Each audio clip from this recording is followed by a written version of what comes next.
Here's what some people are saying about the Projection Booth podcast. The Projection Booth is single-handedly the greatest film podcast you could ever listen to or could possibly want. Top notch. 5 stars. This has quickly become one of my favorite film-related podcasts.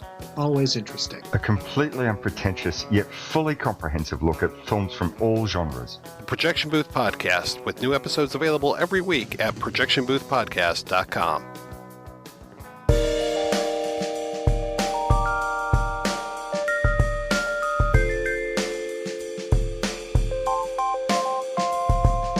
You are listening to the In the Mouth of Dorkness podcast. Here are Brad, Lisa, Brian, and Darren.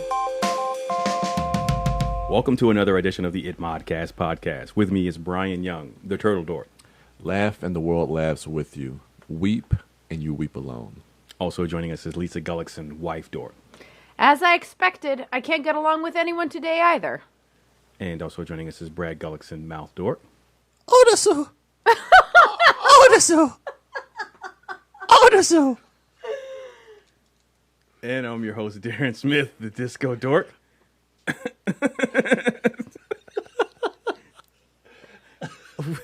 Welcome to the ITMOD podcast, ITMOD Filmclub. How did you like my Korean, Darren? I liked it a lot. That was just absolutely the creepiest. I thought it was a sound bite from the film. That was just a brief glimpse into Lisa and I's bedroom role play. Why do I always have to be Daesu? Yeah, you're always Odasu. In the sheets. Our ITMOD Film Club pick. I feel like I can't even yes and that shit. I'm like, no, Brad, no. If you didn't guess by now, our ITMOD Film Club pick this go around is Park Chan-wook's Oldboy. This 2003 film, this Korean revenge film, part 2 of Park Chan-wook's Vengeance trilogy, is a favorite here at ITMOD, and I felt like it's always good to go back and revisit this film from time to time, that Vengeance trilogy in general. And I felt like I was about due for a rewatch, and if I'm going to rewatch it, I would like to discuss it as well. And what better way to discuss it than with our listeners within the ITMOD Film Club? So let's talk about our rewatch of Oldboy. Well, that's kind of an interesting place to start. At Mrs. Naz Ali on Twitter asks, is watching all 3 Vengeance films, I take it, a necessity in getting a total understanding of Oldboy, or is Oldboy just fine as a standalone film? I think it is fine. Having rewatched, I just rewatched Sympathy for Mr. Vengeance yesterday and rewatched Oldboy today. And going off of recollection of Sympathy for Mrs. Vengeance, I don't think that it's necessary to have watched the film before or the film after Oldboy in order to get an appreciation from it, because the only thing that connects them is Park Chan-wook's his inspection of the idea of revenge and vengeance and what it does to the human. It's a thematic trilogy, not a narrative trilogy. Absolutely. There are no characters there are no connective characters in the trilogy going from one film to the next. It is all thematic.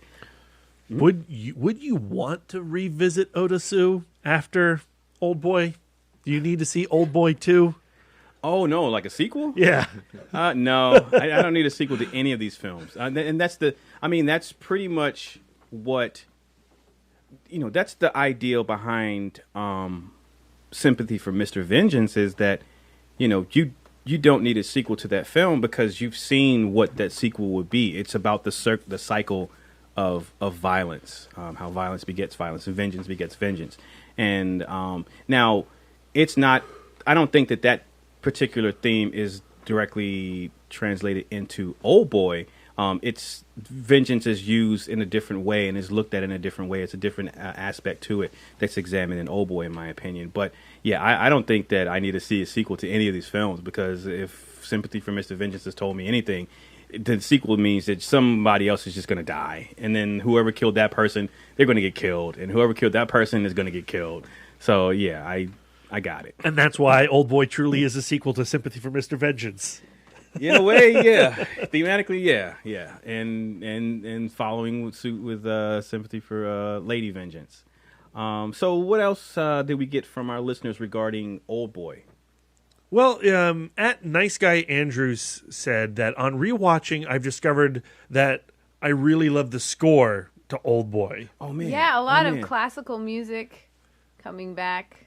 Brad kept on asking me, like, trying to like tap into my like music major roots, and I'm like, I am terrible at naming classical pieces by sound. Let's see if I can find a list.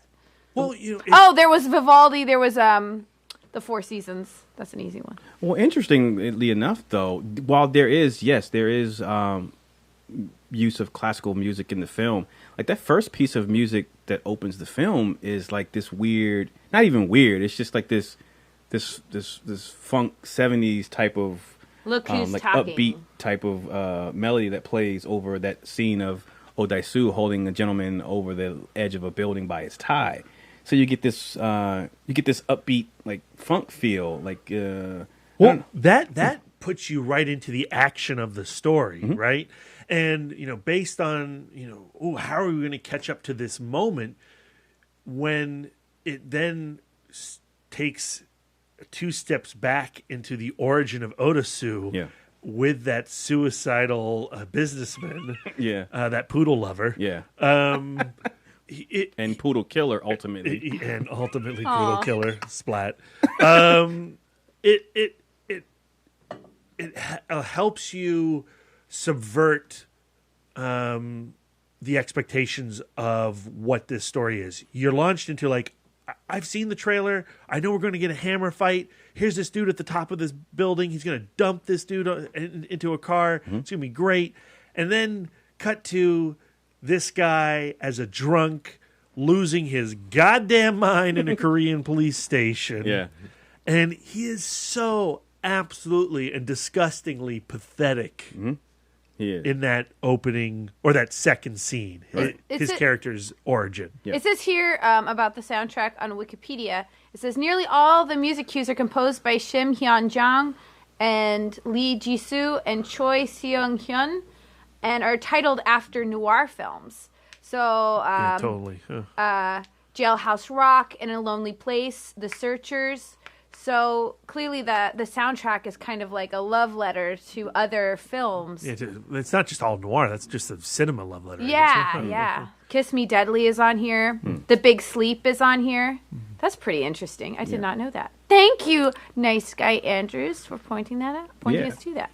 And so in this police station where we get our first good glimpse of Odasu as a character, because like when you see him again, that opening shot, when he's holding this gentleman by his tie over the ledge of a building, he's all in like badass revenge mode. And you're just like, oh, okay, so here's the guy with the hammer.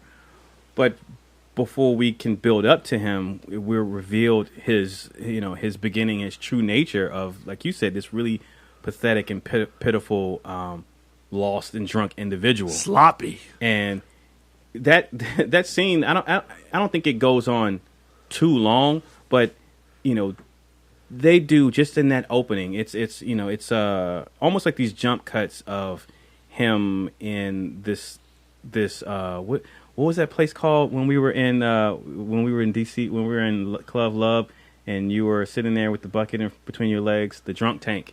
Yeah. Brian, not VF. Brian and I had an awesome experience. So yeah. Not so awesome. It's just him. It's just him. Like, remind me not to party with you guys. It's him drunkenly going off in this police station, and just being unruly. And then he would switch to being talking about his daughter, showing the police officer pictures of his daughter, and then wearing the wings. Yeah, and then he'd go to kicking and screaming on the floor until his buddy comes to get him out, his lawyer. At Chris_Chaka states that Korea really needs to invest in drunk tanks. They really need to dump that dude behind a wall and just leave him to his own devices. Yeah, he does not need to be in general population. This was the first Korean film that I had ever seen. And really? Yes, 2003. I had never seen a Korean movie before this one. And what I discovered was from that initial scene of, badass Otosu jumping back to sloppy drunk Otosu, there's also it's the beginning of a wild tonal shift, a seesawing back and forth between hilarity and catastrophe. And when I first saw Oldboy, this scene in the drunk tank really annoyed me. I really hated this character. And as the film progressed and as he was snatched from the street and imprisoned in his hotel room, I was disappointed that, this movie's going to follow this asshole? But that's all just setup. A wonderful, wonderful setup. For a really tremendous character arc. And so you mentioned him being snatched off of the street and imprisoned in this room. In this room, he stays for 15 years.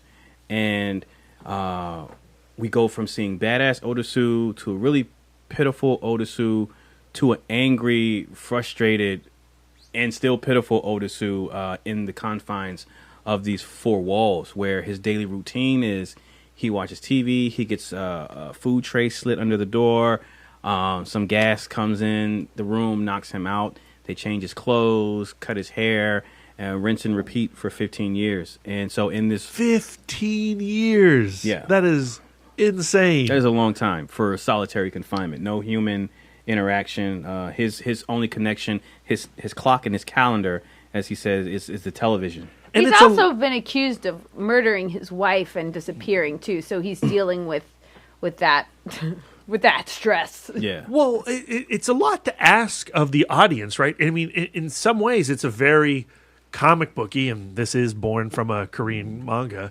Although I don't know, it's not a manga because that's a Japanese word. I don't know what the Korean version of that is. A comic. Yeah, all right, Korean comic. Thank you. It is a lot to ask of its audience because that's a pretty wild setup. But it pulls it off. It does. Because of its how it embraces the insanity of every scenario that Otosu faces. It commits to it. And then Choi Min-sik, who portrays Otosu, he's so good in that role. I mean, you talk about a multifaceted and complex character who can go from being pitiful to, in some ways, sympathetic and then, vengeful. I mean, he runs the gamut of emotions in this film, and he ultimately goes to some extremely dark and unexpected places, but he takes the audience member there with him because his portrayal feels so honest to that character, and he goes for it. He really does. And I think that, that coupled with Park Chan-wook's direction and his stylistic flourishes are what make Oldboy such an interesting and visceral film. Well, I think what he pulls off as an actor is that Otosu has cracked. When we see him in that drunk tank, he's a mess, certainly.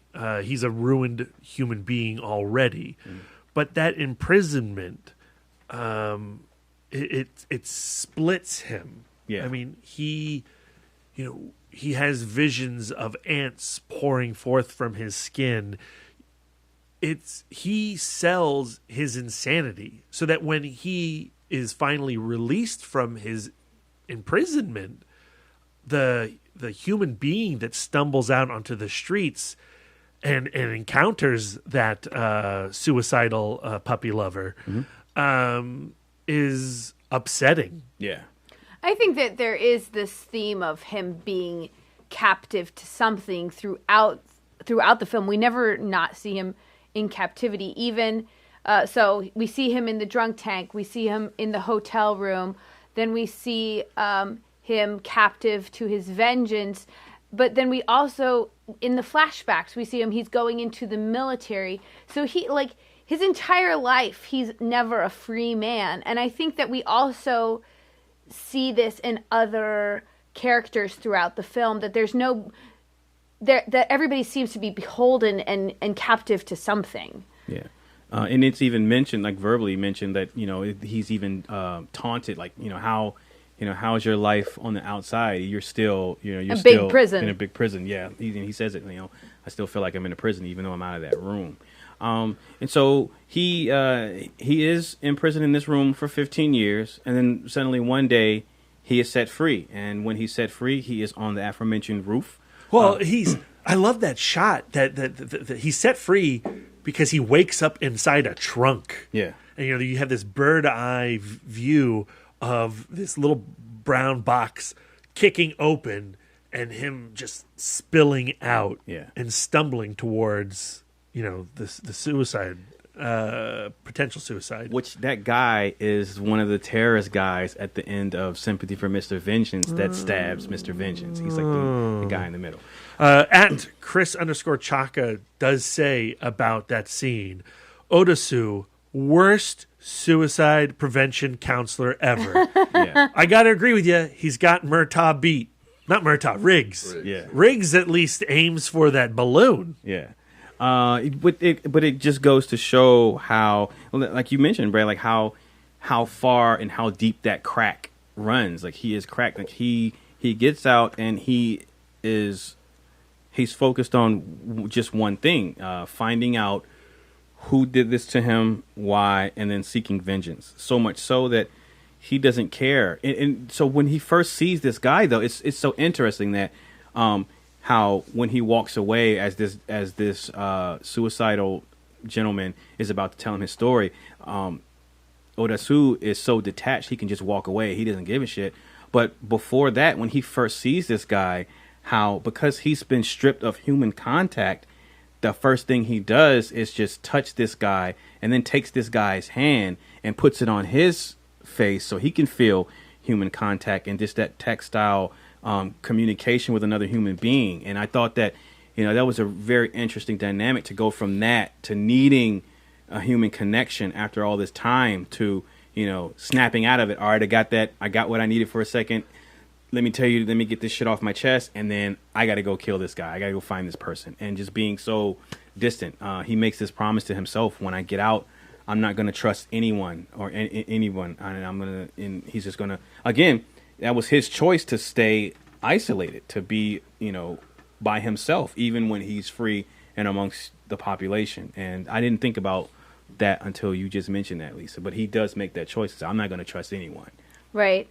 I think that the irony is like this guy who has literally had the worst experience anyone can imagine, this solitary confinement, has more will to live than somebody who is free on the outside. Yep. Yeah. And so what do we got next, B? Well, just to go back to, the varying aspects of tone, at Mrs. Naz Ali, she comments that those brief moments of levity were much appreciated, given the extremely twisted subject matter and story. Yeah. Which is interesting because I think this is probably my 5th or 6th watch of Oldboy. Mm. Now I find the humor even sadder than before. Like before, you're just like, well, this is awkward and weird and jokey. But anytime we get a glimpse of humor, it's tinged with sadness and heartbreak and the inevitable horror of this film's climax. I was going to say, do you think that's because of course, even with this joke, I know what lies ahead for this gentleman, and there's no escaping that tragedy, no laughing through that, and yeah, we'll get to that in a moment. But I think that gives the film this insane amount of dimension, and his character this amount, because nowadays if a film is tragic, it's tragic and it's tragic and it's tragic. Right. But these moments of levity are just moments of humanity. Yeah, even if they're silly. It fleshes out the characters. It makes them more than just revenge. It makes them more than just anger or hatred or seeking companionship or seeking connection. It gives them multiple dimensions, I think. And so Odasu is freed. He begins his journey to find out who his captors were and the reason for his captivity. That takes him to a restaurant. And at this restaurant, he is greeted by the sushi chef, the young lady behind the counter, and he wants to eat something live, and she gives him an octopus.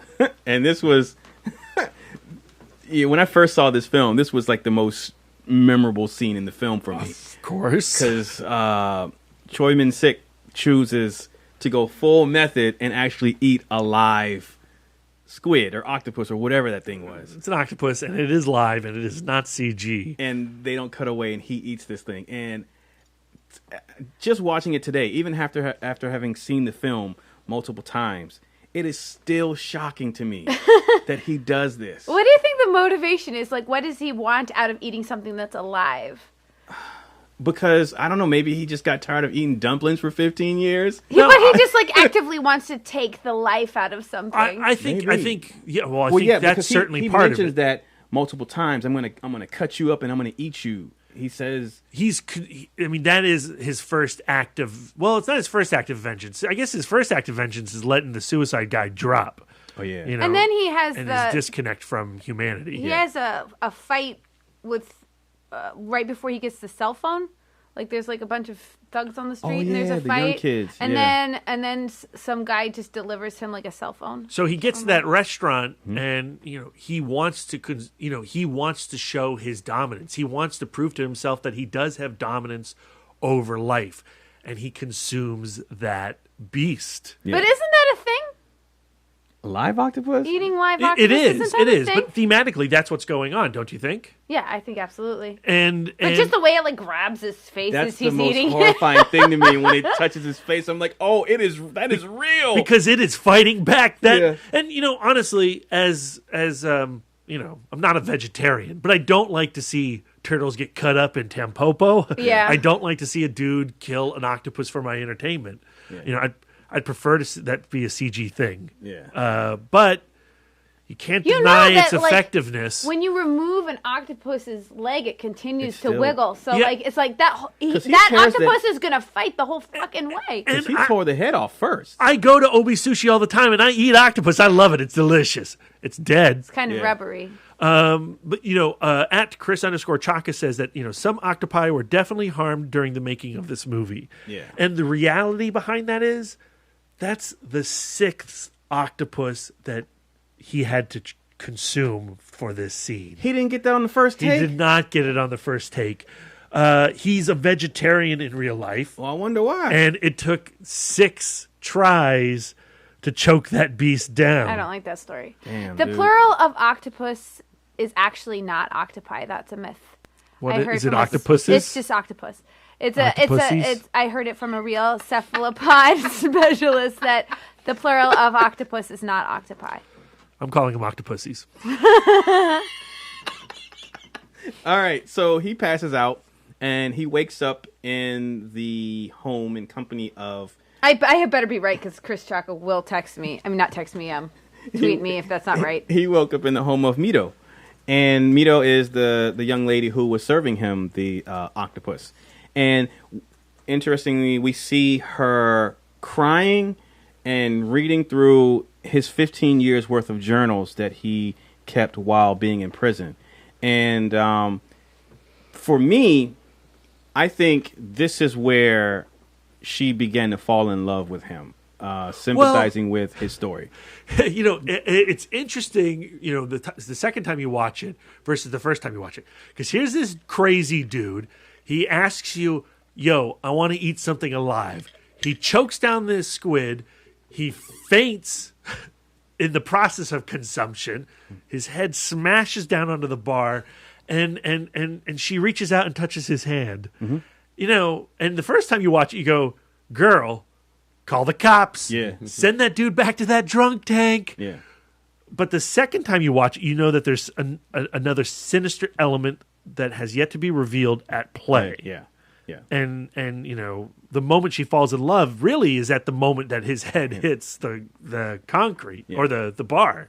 But not to skip way ahead, but I mean, also they were kind of hypnotized to fall Yeah. in love with Yeah, each they're other. manipulated. They were They're programmed. manipulated. Right. Yeah. So Yeah. it's not like she sympathized with the story. Like she was already in love with him and then listened to his Right. story. Right. Exactly. That's why on the second watch you're like, oh well, this all makes sense, and those issues you had with before, on the first watch, where you're saying like, well, this doesn't make any sense. That they're going outside the beyond. They're going beyond the reality of human emotion. Yeah. Nobody's Okay. going to behave this way. Okay, sorry. She reminds me of Amelie for some reason. I don't know why. That's interesting because I think it's either Nice Guy Andrews or Chris Chaka on Twitter who makes some reference to Amelie and Oldboy. I think that they have a similar wacky energy. With just one has way more incest than the other. Well, Chris Chaka, his comment on Twitter was, the sushi chef has boundary issues, and boy does she. Yeah, but again, as we'll get to later on, there is reason for that, and I like that. I like that when you watch Oldboy the first time, it hits you in a certain way. You may have certain issues, but when you watch it the second time, knowing the ending, it changes the dynamic It's of way squidgier. the film for you. Yeah. Well, and it's incredibly orchestrated. Yep. That's the thing you get on the rewatches. Yeah. Park Chan-wook has a path. Yep. Brian, your thoughts on Oldboy and up at this point? I'm trying to mask because I missed the rewatch. But it's a good film. But yeah, that was. Do you remember anything from it? Yeah. I mean, it's been a few years since I've seen it, but yeah, that was one thing that really stood out when he ate the squid, and yeah. And he fucked his daughter. She takes him. Spoilers, Lisa. She takes him home, and he wakes up in her apartment, and she asks him, "Is this real?" Referring to his journal entries, and then she begins to help him on his journey to find the person that did this to him. Mm-hmm. She accompanies him to. That's right. Yeah. She accompanies him to several places to get information for him. Is there another comment regarding that, B? Well, I think the final comment on this sequence, before we get to maybe some of the action elements, is how Mrs. Naz Ali says that it's way rough seeing Otosu so completely shattered, broken, and begging. He doesn't accomplish what he set out to do for so long. Yeah. Oh, so are we talking we about going at this to the moment end? in the film? Because that sounds like it's about at the end. It's hard to navigate this shit, Darren. Oh, sorry. I didn't know if she was meaning at this point, because he's still at this point. He's still he's still battered and broken, and he still hasn't accomplished what he set out to do. So it could be applied here. But okay, I think I know where that's going. But you said before we get to an action sequence. So what he does, his first order of business is he tracks down the location to where he was being held captive, and he does this by seeking out. So when he was in prison for 15 years, he would constantly be fed dumplings, and after eating dumplings for 15 years, he grew familiar with the taste of this specific dumpling from this specific restaurant. So what he would do is go to different restaurants to try to find the one that would prepare these particular dumplings, and he tracks down the location. Not VF, by the way. Yeah, and he follows the delivery guy back to the location where he was being held captive. And this takes us to the now classic hallway fight sequence that So good. is an amazing piece of cinema. It is without a doubt one of the best sequences ever filmed. So for those of you not in the know, shame on you. Otosu is going down a hallway filled with armed thugs. They have all manner of sticks and bats and knives and things like that. And they stand between him and the elevator. And the shot is from a profile, it's from a side. And there's a tracking shot from the left to the right, sometimes back to the left and then back to the right. But ultimately, he's trying to get from the left of the screen to the end of the hall at the right of the screen. And the camera tracks him in a profile view from left to right. And it is all done in one take. And what is tremendous about this scene for the character of Otosu, he's just ran an undisclosed amount of distance because he's running after this delivery guy. So when he gets to the location, he's already out of breath. He goes through the door, and he's holding the guy hostage, and now he's in the hallway facing down a bunch of armed thugs. And so he's already out of breath. And then he proceeds to charge towards them with a hammer, and the action scene, the fight sequence begins. And it tracks them all in one take, uncut, as he fights off maybe 12 to 20 guys. And it at once feels unscripted, but yet there's a beautiful choreography to it in the back and forth with the assailants, Otosu, and the camera. And my favorite thing about this sequence is because it's all in one take. So when you watch the Raid films and those fight sequences, and as amazing as they are because of their choreography, the length of those fights are extremely long, and the element of unrealism comes from the fact that you don't see these gentlemen winded after fighting for like 5 minutes straight. Well, in this uncut sequence, which is about 1.5 to 2 minutes, you get to see the fatigue set in from not only Otosu, but the gentleman he's fighting, because they're hitting him with bats and wooden sticks, and he even takes a knife in the back. But he's giving it back to him. He's hitting him with the hammer. And that knife in the back stays in him for a good chunk of time. Yeah, and it's just an amazing technical feat and how it's shot. But from an acting standpoint, I love the character of the exhaustion from all the parties involved, because you got Otosu like hunched over with his hands on his knees, like gasping for breath, and then you got the gentlemen, the bad guys some of them on the ground, and all they have is enough energy to just toss a stick, like very, weak at him. And it's them just giving everything they've got, and they don't have anything left except, Otosu, he still has that drive of, I need answers. You're in the way. I'm going to go through you. So he makes it to the end of the hallway. These guys there's that famous shot of the camera close up on Otosu. It's kind of elevated, and you can see down the hall behind him, and you see all those guys writhing in pain on the floor,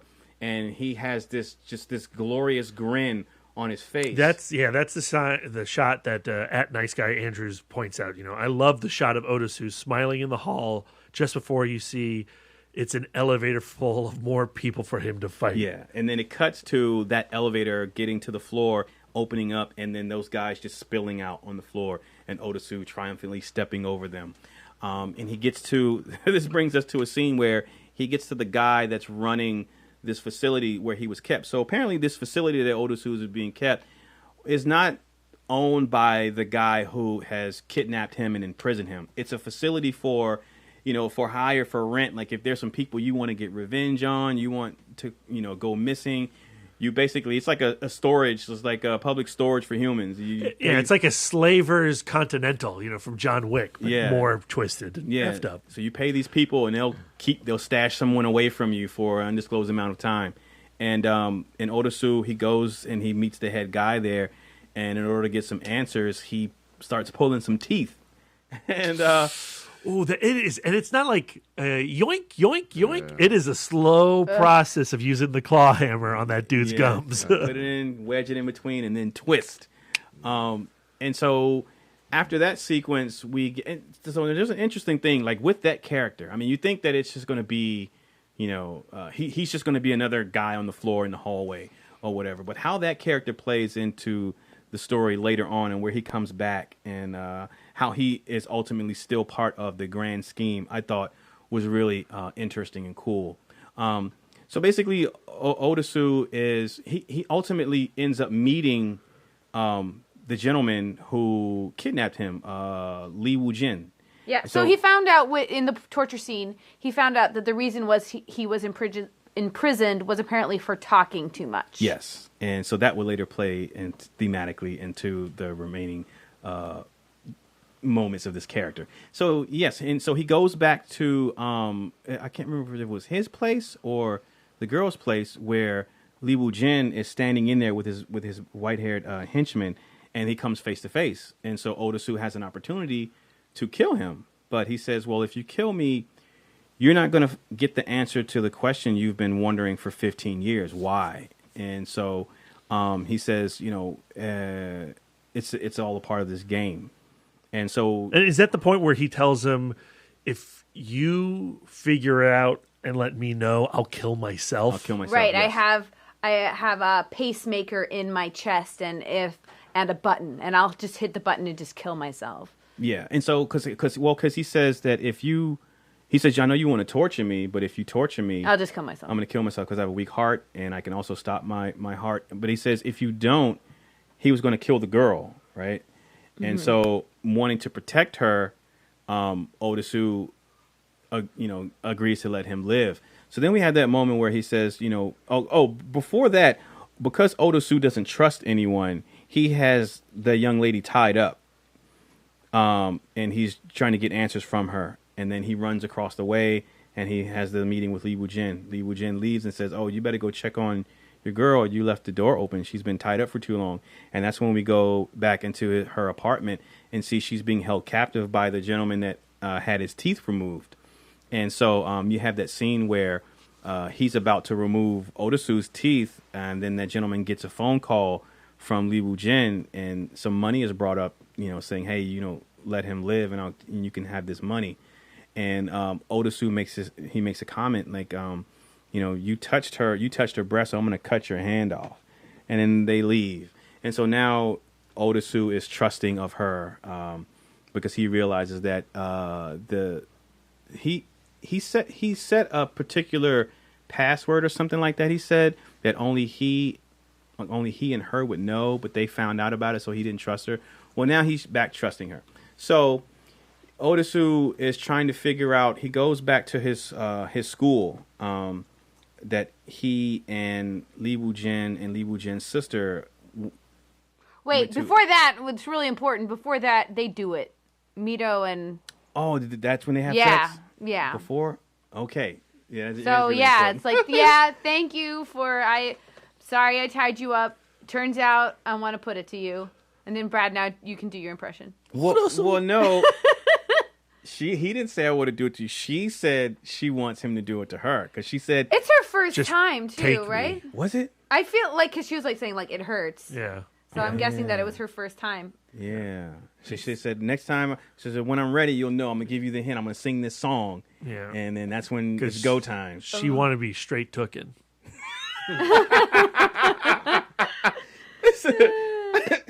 So they have relations. Ugh, don't use that word. And this is where this is nasty. This is where we got to go back to @Chris_Chaka. Okay. Because he says, "Wow, that sex scene is really uncomfortable on the second watch." Yeah. It's an avert your eyes. I'd rather watch people getting dismembered than this eroticism. It's really So they have sex, and so then that's when after that we have. But it's not like they just have sex, Darren. Okay, they fuck. It's no, they fuck. But I mean, it's a pretty explicit scene. There are like stages, and Park Chan-wook. There are chapters. Is a demon. He is a devil for having this much delight in depicting this fuck scene. But I think it pays off in the end. Absolutely, absolutely. Yeah, that's the brilliance of it. Yeah. But man, I would just love to be there on set watching him behind the camera because I just imagine this like gleeful, demonic grin on his face. Yeah, I'm watching it this time, and not only that scene. Can you just watch that? Can you watch that scene? Can you just like stare at the camera or stare at the television and just enjoy that sex scene? Or do you have to like fucking go to your phone, walk out of the room, take a pee break? Well, when I watched it this time, when I watched it earlier today, I looked at it, but I was looking at their faces, but I was feeling sympathy for the characters because, again, knowing what they were doing, but they don't know what they were doing There's and the still- tragedy of it. Like, there's still a grotesque age difference between these people. You know, he's even if she does not know, and clearly she does not know, and neither does he, but he's old enough to be her father. I mean, wait, I said that wrong. No, absolutely. She's young enough to be his daughter. Right. He's old enough. Right. Absolutely. So there's not a context. There's just not a context where this is okay. Especially like the fact But that again, Lisa, on the second watch, it's way worse. I agree. and for me, I hear everything you're saying, Darren, and I agree. That's what I'm thinking about, and when I talk about it, that's what I'm talking about. But when I am physically watching the movie, I cannot watch that scene. Yeah. I cannot just like have a bowl of popcorn next to me. I'm not saying I don't have a bowl of popcorn. I'm not eating. I'm just watching. But I'm just thinking about the tragedy of that, and I'm thinking like what you said, like Park Chan-wook, why he's shooting it in that way. Like you got to ball your fists up if you want that punch to hurt. When it connects, and so I just. They balled. It pays off in spades at the end ultimately. But I want to talk about like again the tragedy of those characters like later on when we talk about the reveal. So they have that scene, and so then that's when you have the investigation, and Odasu goes back to his school, and he looks through the yearbooks, and he's piecing together that. Lee Woo-jin and his sister, and that's when the audience is cued into the fact that all three of them went to school together. And that's why the title of the movie is Oldboy. I did not realize that until this watch. Really? Yeah. Yeah. That they're school buddies. Yeah. And It's a ghost in the shell. What? Lisa's having all kinds of Revelations revelations over here. yeah. So their school name where they were the Greenwood. Evergreen. Evergreen Old Boys.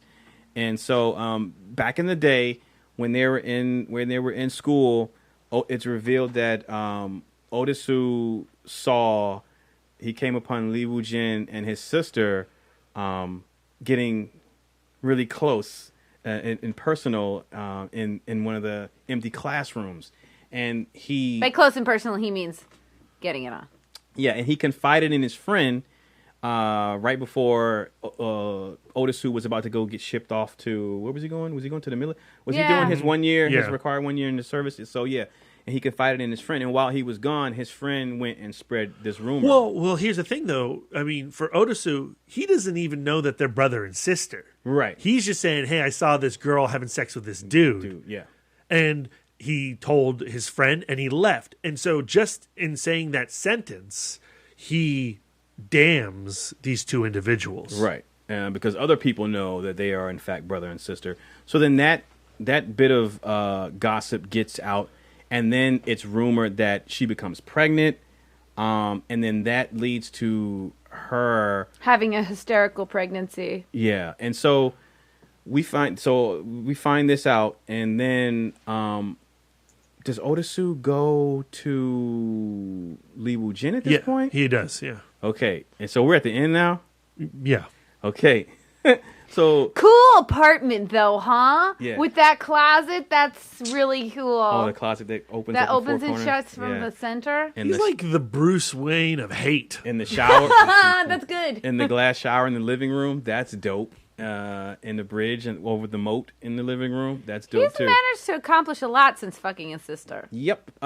So it is interesting because watching it this go around, Odasu goes to confront this gentleman, and so the gentleman and his blonde-haired bodyguard actually get in the elevator with Odasu on their way up, and Odasu reveals that I know what you did. You slept with your sister, and the scene continues. They get to the penthouse, and Odasu is just he's laying out the pieces of the mystery and the exposition. He thinks he's such hot shit. He's pulling photographs off the wall. He's like, "I am Sherlock Holmes, you asshole." And it's so interesting watching it this time, thinking back to my first watch and thinking to other people's first watch, how disarming that scene is, because you think, well, this is it. Like this is the punctuation. This is it. I mean, he's putting it out there. He's spelling it out. He's spelling the mystery out. ha, I'm laying it out for the audience. I found out what you did. Now you got to kill yourself. They're probably going to fight, and then boom, the end. But on the second time you watch it, the third time you watch it, the character you're watching is Lee Woo Jin. Yeah, yeah. And you're noticing that tiny smile he's got on his face the entire time that Otosu is talking. Yeah, and so Brutal. I love, not only is it the fact that Otosu he's pulling pictures off the wall. It's just the way that it's shot. And it's the way that it's shot and framed. Well, it's a split diopter shot, right? Yeah. It's an extreme version of the Brian De Palma shot. There's a digital mask there, but in the far background is Otosu fully in focus, right? And Lee Woo Jin, extreme close up, fully in focus. Right. It's gorgeous. Yeah, yeah.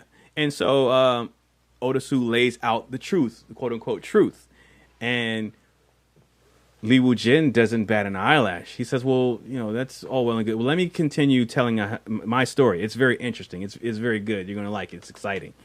and so he begins to reveal his master plan. And ultimately he ends up pulling out this green laser pointer. He's pointing it all around the room. Then he points it at this purple gift wrap box, signaling Otosu to go over there and open it up. What's in the box? I can't believe he had to go to Michael's or whatever equivalent craft store to pull off this particular ruse. Well, the blonde-haired guy did that. Yeah. He sent somebody to Michael's? Mr. Han. It's great because you always get a 40% off coupon. So. Yeah, Mr. Han did that. Yeah. So I bet you he's a member.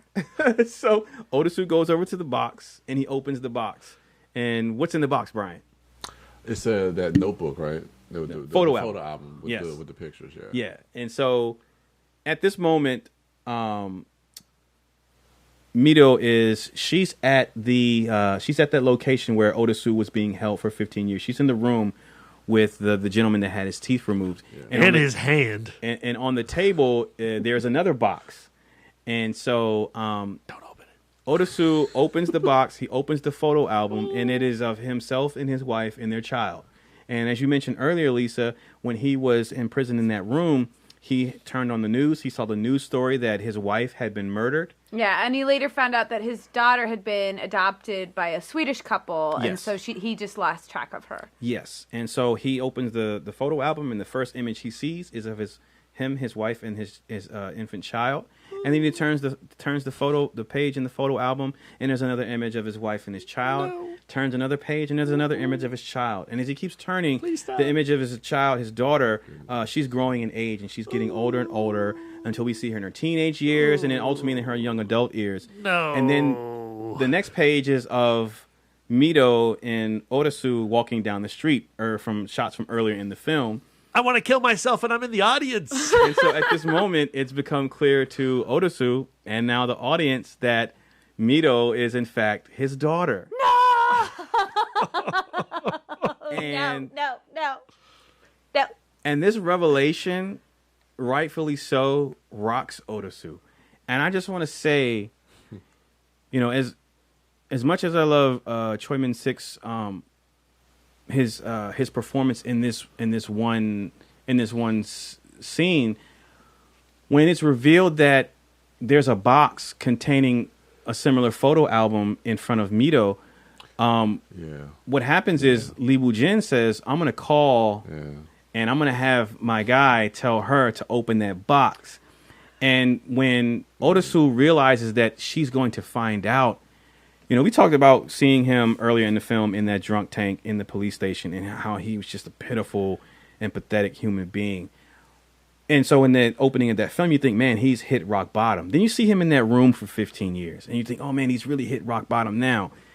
So at the end of the film, when when Otosu is faced with the fact that his daughter is going to find out that she just slept with her father, for me, that's when he's literally at his lowest, to the point where he's licking this man's shoe. This is not like rock bottom. This is like fucking like bubbling, boiling magma. He's you cannot get lower.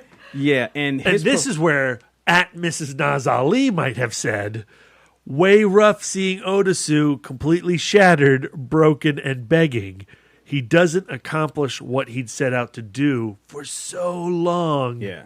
Yeah. So he is entirely stripped of his decency Of his and humanity. he really is. He's willing to, Lisa, your quote was a nod to this particular scene where Otosu is begging Lee Woo-jin to not tell Mito the truth. He's saying, I will do anything. Like, I'll be your dog. I'm your bitch. And Right. he That was my joke quote. My actual quote was not from this. Yes, your joke quote. This is before before we recorded. We were discussing what our quotes would be, and I said my quote's gonna be. And so that's because Otosu is in fact on all fours, barking like a dog, wagging his tail.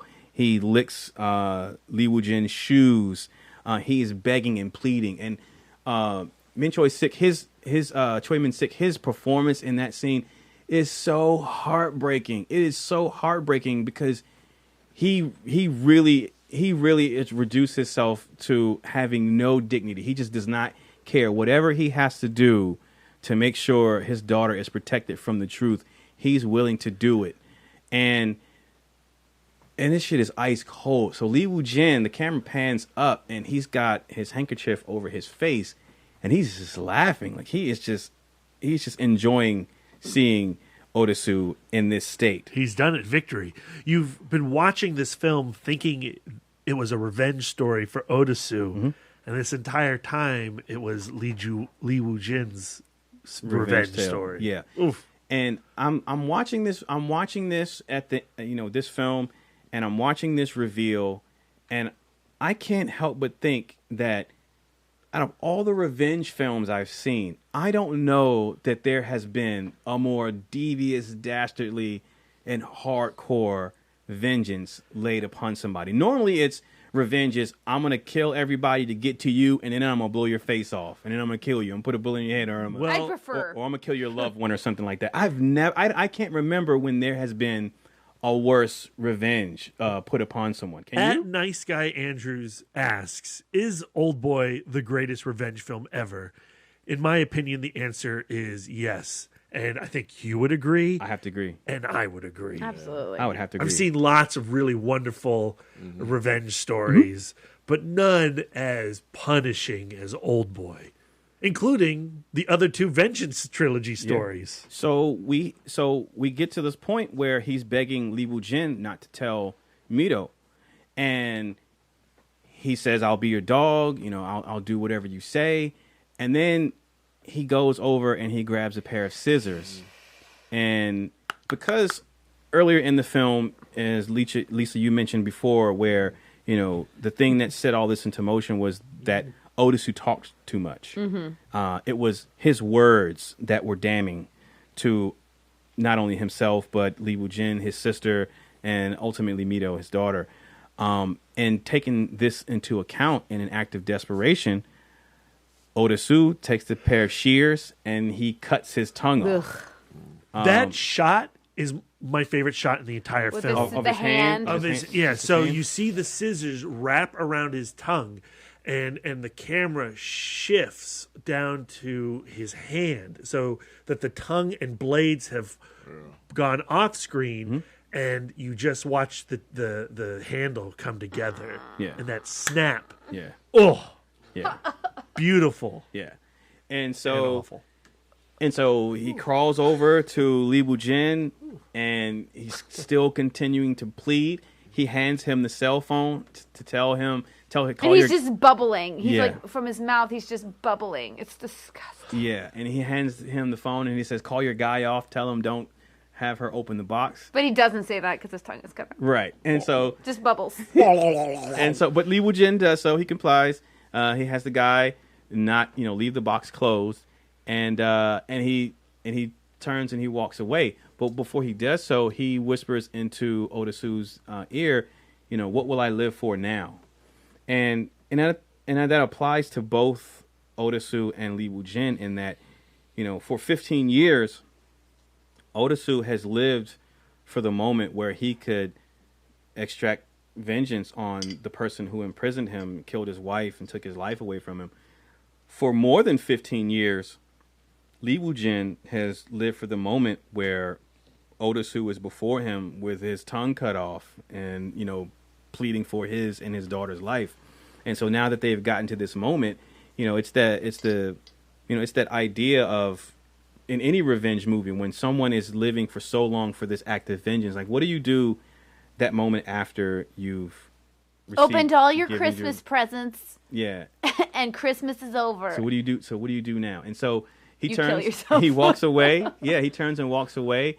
He heads to the elevator. Odosu, in one act of defiance, gets that remote control that he thought was to Lee Woo-jin's pacemaker, hits the button. Turns out that's a remote control to the audio system, which has audio playback of his exploits with his daughter. The worst. Twisting it in, breaking it off. Damn. Odosu. Odosu. Yeah. It hurts. But I will endure it. She says that, but I'm going to endure it. God damn, Korea. So, so Lee Woo-jin, he gets in the elevator and he closes the door, smiling. But then he has a flashback to when he and his sister were on the bridge, and she was attempting to, I guess, jump off the bridge, and he was holding her, and he ultimately lets her go. What's interesting is it mirrors the shot that opens the film with Odosu and the poodle lover. Mm-hmm. And they both, I didn't think about that just now. And neither did I until you were talking about it. Yeah. And now I'm trying to put together why. I don't know. I don't know. You have to tune in ITMOD Film Club Part 2. I got to think about that shit. Huh. God damn, Brad. Layers. And so coming out of that flashback is... So here's the thing. I'm going to say coming out of that flashback was an interesting visual choice in how they go into the next edit of him shooting himself. Having watched this film right after watching Sympathy for Mr. Vengeance, this was the film that he followed up Sympathy for Mr. Vengeance with. The visual choices that Park Chan-wook made in Oldboy compared to Sympathy for Mr. Vengeance, he did a bunch of stylistic flourishes that were not present in JSA, which was before Sympathy for Mr. Vengeance, or Sympathy for Mr. Vengeance. There were some scenes where, the editing was, there'd be a close-up of someone's face, they're half in the shot, and then like a train would fade into view from the other side of the screen and fade into a shot of, it would cut into being on the actual train, the scene with the ants. So there were all these different stylistic visual flourishes in the film that I really found myself enjoying from Park Chan-wook. So going back to this moment in the elevator when he's having the flashback / hallucination fantasy of him holding on to his sister and ultimately letting her go, the camera's on his hand within the flashback, and it's an open and empty hand as she's already let go, and he closes his hand with nothing in it, and then he motions his thumb as he's like you're cocking the hammer on a pistol, and you hear the cocking sound because in real time, in real life, in that elevator, he has a pistol in his hand. And then you immediately cut to him shooting himself in the head in the elevator in present It really time. is kind of stunning. Well, I think at this point we also have to recognize his cinematographer, Chung Hoon Chung. Oh, man. This is the first film that they collaborated on. He was not present for Sympathy for Mr. Vengeance or JSA. So that's why I think you see a tremendous leap forward in style. Right. He would go on to work with him for Lady Vengeance and I'm a Cyborg and That's Okay, Thirst, yeah. Stoker, and really exciting, and I didn't know this until this moment. Shit. He's on, he shot Me, Earl and the Dying Girl, but he's on It, the Stephen King film that's coming out here. And if you've seen The Handmaiden, then you know, like, this dude is the business. Yeah, so now suddenly I'm even more excited to see the latest Stephen King adaptation. Huh. That's impressive, because Oldboy is an amazing looking film, the way it's shot. Even going back to that shot in the beginning where you have Odosu holding the guy on by the tie over the roof. Before they cut away from that, they have that shot from multiple angles. There's a raised three-fourths view from two different sides, and Odosu and that gentleman are freeze frame, but the background and the cars are in motion. And I thought that was a really interesting stylistic choice. So he does have these visual flourishes that weren't present in his earlier films, and I guess they just contributed to the cinematographer. So Lee Woo-jin has shot himself in the head. Odosu has relieved himself of his tongue, And so, and you think that the movie should be over then? The movie's definitely over, right, Darren? No, it's not. What happens next, Lisa? So, Desu leaves, and then we find him in this snowy forest, and he has found the hypnotist from the beginning of the film that hypnotized him to fall in love with his daughter. And I'm like, oh, he's going to strangle this lady. Okay, so for the people who are listening to this foolishly without having seen the film, briefly explain the significance of that hypnotist regarding the course of action and the choices that Odasu and Mito made earlier in the film. Well, while he was in captivity, Mito was being raised by Wu Jin, and so he had the opportunity to hypnotize her to react to like a I can't remember exactly what the phrase is, but a triggering phrase, and then while he was in captivity, hypnotized Desu to say the triggering phrase, so that when they met, he would say the triggering phrase, she would respond with the triggering phrase, and that would make them fall in love. So this was the hypnotist responsible for them being hypnotically bound into passion. And explaining why such a sushi chef would feel love for a guy who just passed stranger. out after consuming an octopus. And just like the entire time, Wu Jin lovingly raising his daughter to the point where she can become a successful chef. Like, she has led a fairly normal, if not privileged life up to this point, just so that she could fuck her own dad. Mean. Like again, Mean guardian. you talk about acts of revenge and vengeance. Just that aspect of the plan alone is hardcore. So fucked up. Is hardcore. So Odasu ultimately decides to have this hypnotist remove any memories that of the secret. Mito is his daughter. Yes, and so she says, okay. She goes to him. She goes by his side, and she says, "Look at this tree there in front of you." The tree is now a cement concrete pillar. Yeah, and she says, "You are back in Lee Woo-jin's penthouse. You go to your reflection." He says, "Odasu, you're going to split off when you hear the cue. You're going to split off into two people, one who knows the secret and one who doesn't.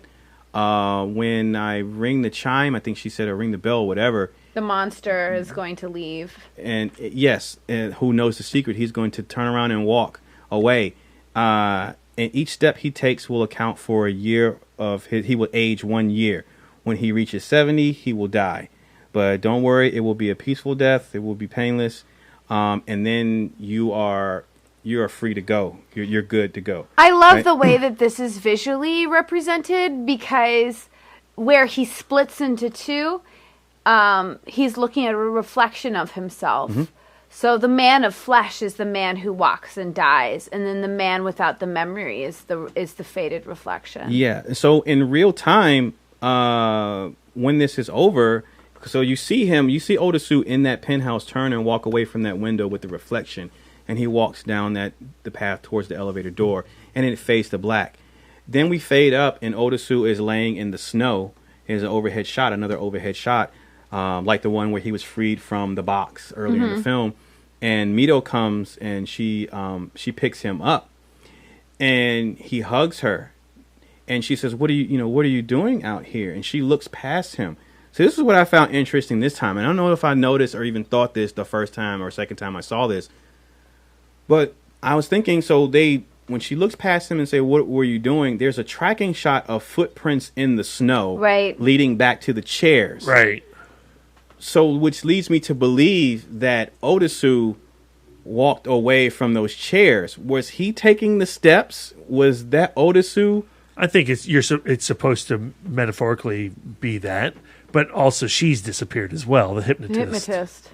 Right, but those footsteps were led from him where he was laying in the snow back to that chair. Right. So he did get up and move. But she said the monster is going to walk away. Right.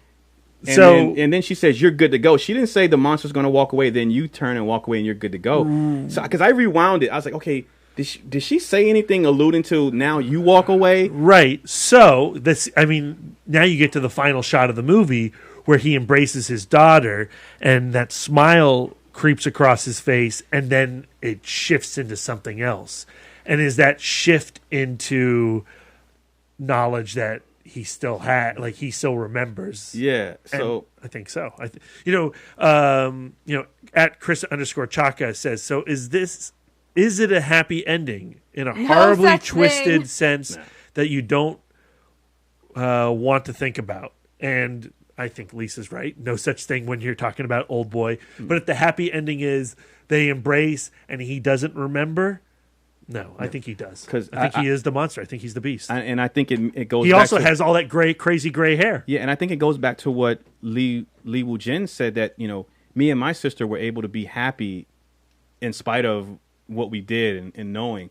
Can you do the same? Remember, he said that before the elevator door closed. And so I think that goes in line with that final shot in the movie.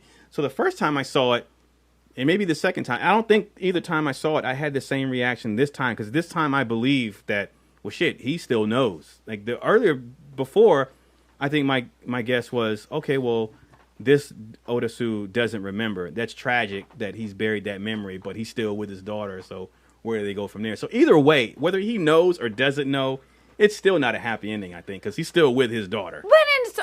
It's ultimately a very selfish ending. Yeah. Because to me, it's like, okay, your daughter doesn't know. You have spared her that pain. Now go die somewhere. Yeah. Just go die. Because the selfish act of wanting to stay with his daughter and stay in love in a relationship with his daughter and return back to the time where he could, with a free conscience, fuck his daughter. Like, why? Like, just fucking move on with your life. Yeah. Move on with your death. Just kill yourself. Lee Woo Jin that shit. Yeah. So, that's Park Chan-wook's Oldboy. In a nutshell. Brian, any parting words? No, great film. Unfortunately, I haven't been able to watch the film. But now, do you want to? Do you want to rewatch it right now? I mean, yeah, I actually do. I probably will. It'd be nice to kind of revisit the film. But yeah, it's been about 5 years since I've seen it. But it's an absolutely fantastic film. So yeah, I remember when watching the Spike Lee remake of Oldboy, and I had not gone back to watch the original Oldboy. So when I watched Spike Lee's remake, I remember thinking, you know what, that wasn't that bad. I mean, there were some things that I felt could have been better. But I don't feel like, most people's, why are you remaking that film? Because ultimately, even with that film being remade by Spike Lee, Oldboy obviously still exists, Park Chan-wook's film. So I can pop it in and watch it whenever I want because I own it. It still exists. Spike Lee's film did not erase Park Chan-wook's masterpiece from existence. And that is the case with all remakes. The originals always remain. Right. At Nice Guy Andrews asks, is the Josh Brolin Oldboy remake worth watching? Yeah, I think so. Because it's not a horrible film. But my point is, when watching it, I was like, you know what? It wasn't that bad. It wasn't great. I don't feel the same way I feel about the original as I do about this one, but it's not that bad. When I was watching this one, when I was watching it this time, certain scenes, certain story beats that mirror the remake or the remake that mirror the original, and then deviations. I was comparing them mentally, and it was really like holding them up side by side really diminishes the impact of Spike Lee's film. So Spike Lee's Oldboy commits the sin for me in all it wants to do is replicate the original film. Similar to my thoughts on Ghost in the Shell, see our review cast for further information on that. Yeah. Spike Lee's Oldboy does not have the ability to capture the true horror of Park Chan-wook's original film. No, it plays it too safe. It plays it safe. Does it have the incest element? Yes. But everything around that is muted in a very American way. Even the ending, like I didn't like so yes, you said that it feels like it was trying to directly replicate the original, but he does try to change the ending. But in doing that, it still falls in line with it feeling like he's trying to be safe, like he's pulling his punches. Oh yeah, he's afraid absolutely. to commit. That ending is a punch being pulled. Yeah. So it's more like an edit of the original Oldboy than an adaptation. It's almost like a dubbing with the Christian League coming in and sanitizing it up a little bit. What I will say is Josh Brolin's really good in it. Yep. And if you're a Josh Brolin fan, you will find things to like. Elizabeth Olsen is also really good in it.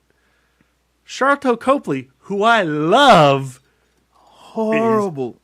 Awful. He's the worst thing about that movie. And Easily. That's hurtful to say about Sharlto Copley. Because he's our friend. The best Chappie. thing about movies he's in. But going back to Josh Brolin and how good he is in the film, I mean, he is really good. But compared to Choi Min-sik's portrayal of Otosu, He's not Otosu. he's nothing. Like, Choi Min-sik is so good as this character. He never gets down to bark. He is masterful as this character, though. Yeah. I mean, he takes you through so many dynamic emotions, and his character journey is such a tragic arc. Like, for me, remakes should be, I see a kernel of an idea in this film that I want to go and explore in a completely different direction. And, the classic examples of this are John Carpenter's The Thing, David Cronenberg's The Fly. Where they're completely different from the original film. They have the idea and nothing else. Right. And that you can't do that with Oldboy because the whole is so perfect. There's nowhere to take that story in a new direction. And so it's just like the adaptation of Beauty and the Beast. Why make a live action? Go fuck yourself. I mean, I kind of agree.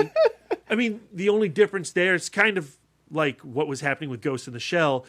You do have a different experience in putting real actors into cartoon roles. But it's not as good. Well, in both cases, I haven't seen Ghost in the Shell, the anime, but Darren assures me that in both cases that's correct. Right. Mm-hmm. Yeah. So, Beauty and the Beast, the Disney film, is a remake as well. Yeah, that's... Of a... Quiet, Brad. Of a fairy tale, Lisa. Yeah, but it's a completely And different a fairy tale spin that's on been it. adapted multiple times already. Yeah, but by it cinema. takes its own spin on it. Right. Makes It it does good. its own thing. It takes that kernel and says, I want to make a Disney musical out of it. That in itself is worth it. Now, the live action of it, I know it sucks, but Beast in his lonely tower. No new songs! Yeah, but the new Oldboy does not do that. It should be a musical. It should have been a musical. Is it a musical? Well, if they made Oldboy into a musical, that would make it worth the remake. Yeah, that would be a badass musical. Just listening to Lisa, you were pointing out some tidbits about the soundtrack, the score for Oldboy, and the inspirations that those pieces of music had taken from cinema in general. And and thinking about if Oldboy was translated into a musical, just if the same music supervisor for the film had say so and creative control over the songs that were played in the musical, I think that just the inspiration that's drawn from cinema would lend itself to a pretty unique experience. But I'd watch an Oldboy musical. I would love the ballet in the middle of just Daesu and Mito just dancing through the streets of city in Korea. So Oldboy. I enjoyed this rewatch. I enjoyed the conversation as well. Anything in closing from our listeners? Well, a couple Apparently, things. there's a Zinda, a Bollywood remake. According to Wikipedia, there's a Bollywood version of Oldboy, though not officially sanctioned as a remake. As Bollywood musicals usually are. I don't know if it's a musical, but Bollywood generally See indicates musical. their Night and Day Bollywood film. Whoa. It exists. So good. Whoa. No, I just want to say to our listeners, thanks again to @NiceGuyAndrews, @Chris_Chaka, and @Mrs. Naz Ali. Thank you. @CM Beckett 1972 did say that there was no way he was going to rewatch Oldboy for our film club because he could not possibly put himself through that again. Oh, wow. It is a painful, awful story. But as the greatest revenge film ever made, it is also thrilling. I don't know how Darren can eat his popcorn to that sex scene like he can. I have to avert my eyes. Lots of butter. But outside of averting my eyes, Jesus, Darren, that just registered. You're a foul human being. How dare you? That's his child, man. Outside of that scene, I love watching Oldboy. Yeah. I love it. It's one of my all-time favorite movies. In fact, I got to update my letterbox. Yeah. Apparently, in 2009, Steven Spielberg was going to make a remake of Oldboy starring none other than Will Smith. Yep. I remember that. Yep. I remember that. Yeah. Huh. And that's what became the Spike Lee movie. That would have been interesting. A Brian Young interesting. Interesting. Luckily, that never came to pass. Yeah. As far as revenge films go, I mean, Korea has some formula. Oldboy, Sympathy for Mr. Vengeance, I Saw the Devil. Good grief. All films that, they're not films that you're just going to put on. Like Christopher Beck, I can sympathize with him not being so willing to revisit Oldboy anytime soon, because there are some very difficult themes and subject matter that are explored in these films. I have not revisited I Saw the Devil. The last time I saw Oldboy was like over a decade ago, Yeah. and it was like, and I'm a person who I generally forget what happens in a movie. I just kind of remember how I feel about it. I'm not like Darren with the like, and now I'm just going to replay the whole movie in my head. Blah, blah, blah. But it's astounding how much of Oldboy I just remember, just visually. I think partially because it fucking traumatized me. Yeah. It's a traumatic watch. It is. But I think that rewatch, watching it with the context of knowing how it ends up, makes it a completely new film. You get so much more of it. So wait a decade, Mr. Beckett, and then you can watch it, and you can then go back in time after we've done our 1,000th episode. Come back to this one, and listen to this episode from the future. Yes, thank you for all of our listeners, to all of our listeners, for those comments and interaction on Twitter. Brian, so coming up for our next ITMOD Film Club. Yes. So I have the next choice for a film club. Oh, now you come alive. Look at you. You're all... He is beaming. No, actually, is that because I think it's something that everybody's really going to enjoy. Are we all going to approve of this as an ITMOD Film Club? Because when we put a stamp on a movie, it can't just be like Ninja Turtles 2, Secret of the Ooze, sir. How'd you guess? Or Turtles in Time? Nah. We got to vouch. No, actually, this is something that's been on my mind for a while, and I think you all will approve of this. I want to follow in the footsteps of your pick. Is it Tokyo Drift? No, that would be nice. I like Tokyo Drift. But I want to follow in your footsteps of John McTiernan from your last one with Predator. Oh, really? Cliffhanger? Cliffhanger? No. We're That's going to go Rennie back Harlan, to the 80s, one of the quintessential action movies. That would be Die Hard. Nice. So I kind That's of not want to... Christmas time. Yeah, That's no, a it's Christmas not. movie. It's not. But yeah, I want to kind of talk about and explore that movie. I think that movie is something that, for me, it was something that was taught in film school. Just the idea of the character of John McClane. There's just so many different layers to that film that I think that we're able to explore from a technical level, from a narrative level.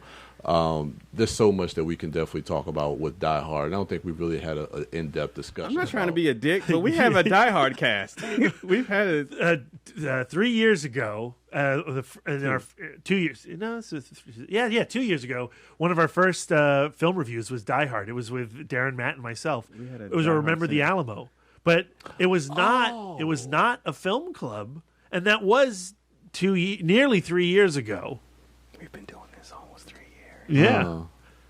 Longevity, baby. I'm cool with this. I think this is fine because we had that conversation before the concept of ITMOD Film Club. Neither you or Lisa were on that episode. I probably have some fresh takes. All right. Fresh Die Hard takes. I'm going to watch the whole first two. First three. The first trilogy. You know what? But no, John- you know what? I'm gonna go back and watch the whole thing. No, not 5. I'm gonna watch five. all of it. I like 5. No, you do not. You just like for- 4. Just Oh, for shit, some, I like no, 4. but just for some perspective on. I don't need to Well, read yeah, that. But see, that's the evolution thing. of that I think it's character. just interesting to see, like you say, the evolution of John McClane and Bruce Willis playing that character, especially over the time of when that film started in 1988 and how films were made back then to where action films and films are now from the 5th film. That covers just a wide spectrum. And just the way Bruce Willis his portrayal of that character has really changed from that first film. What'll be interesting is also this is going to be the first time we've revisited the same director in ITMOD Film Club. And I would like to think about Predator and Die Hard as Double feature? Well, not as double feature, but like just thinking about them as coming from a singular voice. You know, what are the similarities between those two Yeah, films? that'd be interesting as well to talk about that. Yeah. So that was my inspiration when you talked about Predator. I was like, say John McTiernan, because we were talking about John McTiernan a little bit, and it's like, yeah, he did Die Hard, and Die Hard is such a monumental film at that time that really just kind of changed the landscape of action film, or at least American action films. That's my number 3, I think, of all time. Yeah, it's great. It's a great film. I think it's my 27th. All right. All right. We see who has a fucked up list. All right. So, Brian, tell the people where they can find you in the meantime. You guys between can, time. in between time, Yep. you can find me at the Total Dork 1, Brian William Young on all social media. You know, I'm not trying to be a dick, but we still have 3 weeks of homework to do. That's right. Before we get to that. ITMOD And Film I Club. think I'm the next Who's one got the to next take homework? homework. That's so- Brian, and Lisa already announced what Brian's homework was But did she on announce to Brian? I don't know. on the last It is a Darren musical, episode. Oh, and okay. it is Hedwig and the Angry Inch. I've never heard of that. It's gonna blow your fucking mind. Okay. I predict you will hate it. Oh, I think that you will watch it and actively not want to talk about it, and I regret announcing it on the podcast last time because now I can't take it back. But that's what it is, and I'm sorry. no. I mean, I don't know anything about it. So. I Okay, find perfect. Lisa's fear of your hatred of this movie fascinating. Yeah. I've also never seen Hedwig and the Angry Inch, so I'm looking I'm forward to gonna make- watching it. Brad, watch Didn't we it. agree that we're going to watch it together? Oh yeah. Oh yeah, an Angry So- Inch party. Yeah, we're going to have an Angry Itch party. Okay. We're all cosplaying. So we can make sure you actually watch the motherfucker. Of course, I'm gonna watch. It's my homework. Why wouldn't I? Okay, so that's your next homework assignment. So Hedwig and the Okay. after It's a long title. that, Brad gives you homework, and then we do Die Hard. We talk about Die Hard. You have to give me No, homework. then you give him homework. I haven't given you homework yet? No. Oh, yeah. That's No, right. we This is the haven't. first. This is his first. So I go, right. and then Go Brad around. goes, and then This you is go. a messy ass conclusion to our Old Boy Film Club. That's all right. Not unlike the ending of Oldboy. Yep. Very messy. Yep. Lots Yeah. of loose ends. It's purposeful. All So right. yeah, so 3 homeworks and then Die Hard. All right. Lisa. Yes? Yep. Oh, it's my turn. Yep. You can find me on Twitter, Instagram, and Letterboxd at Sidewalk Siren. Brad Gullickson. You can find me on Snapchat at MouthDork, snapping my Odasu roleplay. Ugh. All right. Stop It doesn't last forever, Lisa. It just disappears on Snapchat. And to add a little bit more mess, be on the 24 lookout hours. for our Fistful of Barflies and ITMOD month and the month of May at the Winchester Alamo. For the month of May, ITMOD is going to go out there and host a film each month of our choosing. Stay tuned for those picks. And then be on the lookout for an upcoming interview with our good buddies, Justin Benson and Aaron Moorhead, to discuss their new film, The Endless. Now, finally, I'm Darren Smith, the Disco Dork, on all social medias, including Snapchat now, although I don't know how to use it, so don't be expecting snaps from me or chats. You're Thank you going all to get my for- Odasus. You're going to get them. I'm going to snap you my Odasus. I don't want your Odasus. Thank you all for listening, and until next time, I'm going to snap an octopus.